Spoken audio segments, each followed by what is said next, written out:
Salut à toutes et à tous, on se retrouve pour un extrait du cours avec Chris Edrich qui nous parle de son bus batterie.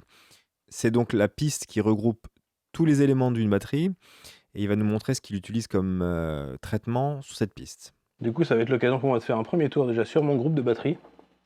Ma piste de groupe de batterie sur laquelle j'ai de la compression multibande, un décapitator et encore une fois un limiteur. J'ai des limiteurs un peu partout sur la batterie, surtout quand j'essaie de me servir un maximum du côté plus nature et pas trop de trig et de choses comme ça. J'ai pas trigué les tomes par exemple.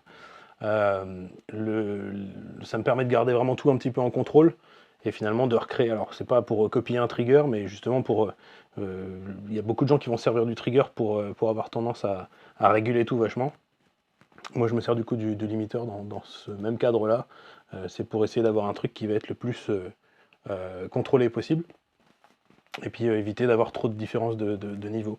Encore une fois, ça dépend du style. Si je mixais un truc de jazz qui se voulait super fin, je mettrais sûrement pas trop de limiteur parce que déjà il n'y aurait pas forcément des coups ultra forts.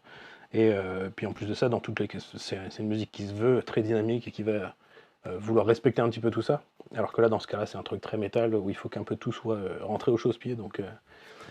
Donc voilà, du coup, c'est pour ça que je me sers de ça. Le C6 et le décapitator, je peux les muter comme ça, on va voir ce que ça donne le son de batterie sans.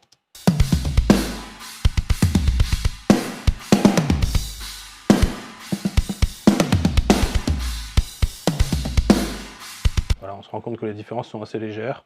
Pareil, donc un petit peu de choses au niveau de l'attaque pour rebooster un petit peu tous ces côtés un peu piquants. Ça, c'est un truc que j'ai dû faire une fois que j'avais le mix complet parce que ça faisait plus de différence une fois qu'on entend tout le reste que quand on a juste la batterie. Toujours mon histoire de 125 là qui est toujours un peu taillée, on se rend compte que c'est vraiment un truc que j'aime pas. On peut l'écouter en solo cette bande là? Parce que Cette bande là, bien possible sûr, ouais. sur ces. Ouais. Sur ces...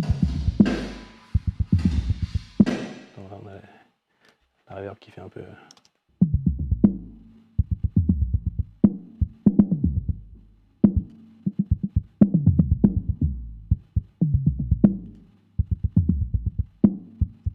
Voilà, on voit que ça la contrôle un petit peu plus. C'était une excitation de la pièce, tu penses, où tu as enregistré la batterie? Non, je pense que là vraiment on voit que ça réagit presque plus sur les micros de proximité. Donc du coup, ça c'est vraiment un truc. Choix. C'est un choix pareil. C'est des trucs où certains mixeurs vont trouver ça cool et vont vouloir le garder. Moi, c'est des choix parce que souvent c'est là aussi que ça laisse un peu plus de place pour les notes de basse, pour vivre un peu plus. Donc si on revient sur ce que je disais au début en termes de mix fréquentiel et de se dire tiens on va laisser de la place à droite à gauche pour certains éléments, la basse au final je trouve qu'elle attend souvent les notes de basse, on les entend plus là-dedans que dans ces gammes de fréquences là un petit peu, plus que dans l'extrême bas qui est joli parce que ça ramène un truc qui est super gras, etc. Mais si on veut un peu entendre vraiment ce qui se passe dans les notes de basse, c'est plus là qu'il va y avoir besoin un peu de place.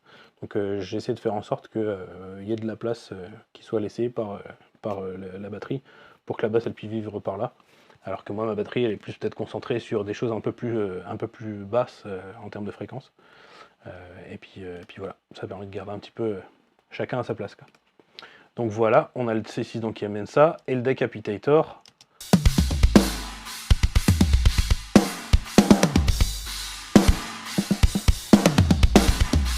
Voilà, là on se rend compte déjà qu'il ramène un peu tout ce côté des harmoniques un petit peu dont je parlais quand je disais que ma batterie elle était toute bien taillée un peu de partout, mais que d'un coup ça manquait un petit peu de vie.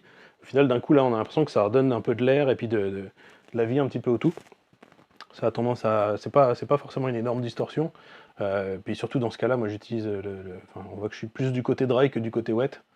Je peux essayer de montrer vite fait. On est à 20-30%, là 20%? 23,5% exactement. Je peux montrer vite fait.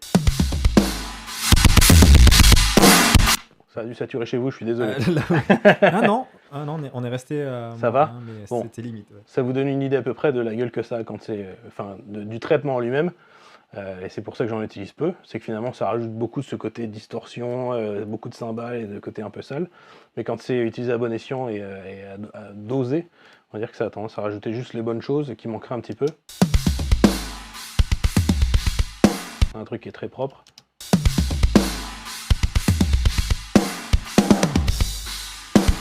Voilà, du coup on se retrouve avec ça. En général, c'est à peu près par là que je vais bosser mes reverbs. Donc là, j'utilise une EMT 140, reverb à plaque de chez UAD, qui est vraiment super aussi.